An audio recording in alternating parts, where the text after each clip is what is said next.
Hi hello welcome to AJ coaching centre. நாம் இன்னைக்கு பார்க்க போகிறது தமிழ் இலக்கணத்தில் சொல்லும் பொருளும். சேனலை இப்போ முதல்ல பார்க்குறவங்களா இருந்தால் சப்ஸ்கிரைப் பண்ணுங்க. அப்போ தான் நாங்கள் போடுற வீடியோக்கள் அடுத்தடுத்து உங்களை வந்து சேரும்.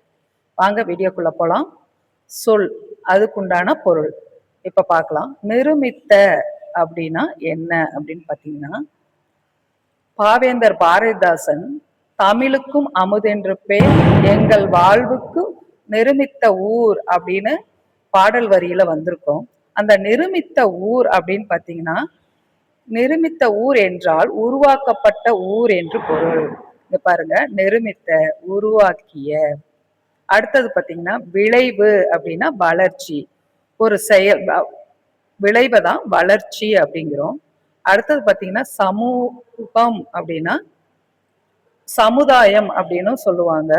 மக்கள் நிறைந்து ஒன்றோடு ஒன்று இணைந்து வாழும் பகுதியை வந்து சமுதாயம் சமூகம் அப்படின்னு சொல்லுவோம். மக்கள் குழு அப்படின்னு பொருள்.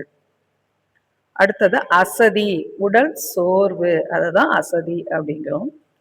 அடுத்தது பார்த்தீங்கன்னா ஆழிப்பெருக்கு, கடல் கோள் அப்படின்னா, ஆழிப்பெருக்கு அப்படின்னா என்னங்க, ஒரு பேரிடர், அதாவது சுனாமி, எடுத்துக்காட்டா சுனாமி அப்படின்னு சொல்லலாம். ஊழி அப்படின்னு பார்த்தீங்கன்னா ஊழி காலம் வரை அப்படின்னு நம்ம ஏற்கனவே ஒரு தடவை படிச்சிருக்கிறோம்.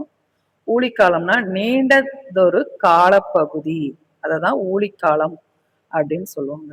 மேதினி அப்படின்னா உலகத்தில் உள்ள நம் வாழும் நிலப்பரப்பை குறிக்கும் சொல் தான் மேதினி, உலகம். அடுத்தது பார்த்தீங்கன்னா உள்ள பூட்டு, உள்ளத்தின் அறியாமை அப்படின்னா அறியாமை, தெரிந்து கொள்ளாமல் இருப்பது, விருப்பம் இல்லாமல் இருப்பது, அததான் உள்ள பூட்டு, உள்ளத்தின் அறியாமை அப்படின்னு சொல்லுவோம். அடுத்தது பார்த்தீங்கன்னா திங்கள், திங்கள்னா நிலவு அப்படின்னு பெயர். கொங்கு அப்படின்னா நம்ம தமிழ்நாட்டில் மேற்கு பகுதியில் கொங்கு தமிழ் பேசும் பழக்கம் இருக்கு. அப்புறம் அதை விட பார்த்தீங்கன்னா பூக்களுக்கு பூக்களின் வாசனை அப்படிங்கிற பேரும் உண்டு. கொங்கு அப்படின்னா மகரந்தம் அப்படிங்கிற பொருள் உண்டு. அலர் அப்படின்னு பார்த்தீங்கன்னா மலர்தல் அப்படின்னு சொல்லுவோம். பூ மலர்றதான் அலர் அப்படின்னு சொல்லுவோம். அடுத்தது பார்த்தீங்கன்னா பொற்கோட்டு அப்படின்னா, பொற்கோட்டு அப்படின்னா பொன்னால் ஆன மலை உச்சி பகுதியை தான் வந்து பொற்கோட்டு அப்படிங்கிறோம். பொன்மயமான சிகரத்தில் அப்படிங்கிறது தான் பொற்கோட்டு. அடுத்தது பார்த்தீங்கன்னா மேரு, மேரு அப்படின்னு பார்த்தீங்கன்னா உயர்வான மலைப்பகுதி, புனிதமான மலை அப்படின்னு பார்த்தீங்கன்னா மேரு அப்படிமோ. நாம சொல்லலாம் இமயமலை. மேரு அப்படிங்கிறதுக்கு இமயமலை என்பது பொருள். நாம நீர் அப்படின்னா அச்சம் தரும் அலைகளை உடைய பெருங்கடலுக்கு தான் நாம நீர் அப்படின்னு சொல்லுவோம். இங்க பாருங்க, அச்சம் தரும் கடல் அப்படின்னு கொடுத்துருக்குறாங்க. அச்சம் தரும் பெரிய அலைகளை உருவாக்கக்கூடிய பெருங்கடலை தான் நம்ம நாம நீர் அப்படின்னு சொல்லுவோம். அடுத்தது பார்த்தீங்கன்னா திகரி, திகரி அப்படின்னா திருமாலின் சக்கராயுதம், அரசாணை அப்படின்னு சொல்லலாம். அதை தான் வந்து ஆணை சக்கரம் அப்படின்னு சொல்றோம். திகரிக்கு ஆணை சக்கரம் என்று பொருள். அடுத்தது பார்த்தீங்கன்னா அழி அப்படின்னா கருணை அப்படின்னு பொருள். அடுத்தது பார்த்தீங்கன்னா காணி, நில அளவை குறிக்கும் சொல். ஒரு காணி இடம், 2 காணி இடம் அப்படின்னு சொல்லுவாங்க. நில அளவை குறிக்கும் சொல், அதை தான் காணி என்கிறோம்.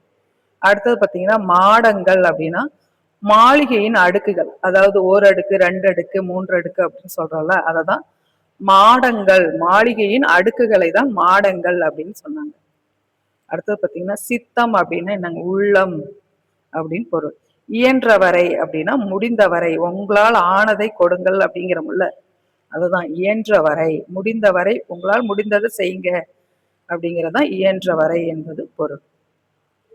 ஒருமித்து, ஒன்றுபட்டு, 10 பேர் இருக்காங்கன்னா 10 பேர் ஒன்னா சேர்ந்து ஒரே குரலா சொல்றதுதான் ஒருமித்து, ஒன்றுபட்டு என்பது பொருள். ஔடதம் அப்படின்னா மருந்து, அந்த காலத்துல மருந்துக்கு ஔடதம் அப்படிங்கிற பொருள் தான் சொல்லதான் சொல்லிட்டு இருந்திருக்காங்க. அடுத்தது பார்த்தீங்கன்னா மாசர அப்படின்னா என்ன, தூய்மையான, குற்றம் இல்லாமல், தெளிவான, குற்றம் இல்லாமல் அப்படிங்கிறது சரியான பதில். அடுத்தது பார்த்தீங்கன்னா சீர்தூக்கின், அப்படின்னா நல்லது கெட்டது ஆராய்தல், ஒப்பிட்டு ஆராய்ந்து பார்க்கறது தான் சீர்தூக்கின் அப்படின்னு சொல்றோம். ஒப்பிட்டு ஆராய்தல். அடுத்தது தேசம். தேசம்னா நாடு. தூற்றும்படி அப்படின்னா ஒருத்தர் ஏசும்படி, இகழும்படி அப்படிங்கிற இகழும்படி தான் கரெக்டு. தூற்றும்படி அப்படிங்கிறது ஒருத்தர் ஏசுறது, சண்டை பிடிக்க, வசைபாடுறது அப்படிங்கிறவங்க. தூற்றும்படி, இகழும்படி அப்படி. மூத்தோர் அப்படின்னா பெரியவர், வீட்டின் பெரியவர் அப்படிங்கிறதுக்கு மூத்தோர் அப்படின்னு சொல்லுவாங்க.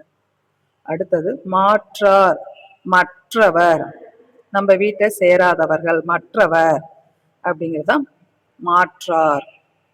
நல்கும் அப்படின்னா கொடுக்கறது, தருவதை தான் நல்கும் அப்படின்னு சொல்லுவோம். களம் அப்படின்னா கப்பல், களனி அப்படின்னா வயல், பணி அப்படின்னா தொண்டு, செய்வது, பணி செய்வது, அததான் தொண்டு அப்படிங்கிறோம். எய்தும் அப்படின்னா கிடைக்கும் என்பது பொருள். செம்மையருக்கு அப்படின்னா படித்தவர்கள், நேர்மையானவர்கள், நல்லவர்கள் அப்படிங்கிறவர் தான் சான்றோருக்கு. செம்மையருக்குன்னா சான்றோருக்கு அப்படின்னு சொல்லணும். அடுத்தது எல்லோரும் அப்படின்னா எல்லா மக்களும், எல்லோரும்னா அனைவரும் அப்படின்னு சொல்லுவாங்க. ஏவல் அப்படின்னா கட்டளை அப்படின்னு சொல்லுவாங்க. அதாவது இங்க வா அங்க போ அப்படின்னு கட்டளை இடுறாங்களா, அந்த இடுவது செய்யறத தான் தொண்டு அப்படின்னு சொல்றோம்.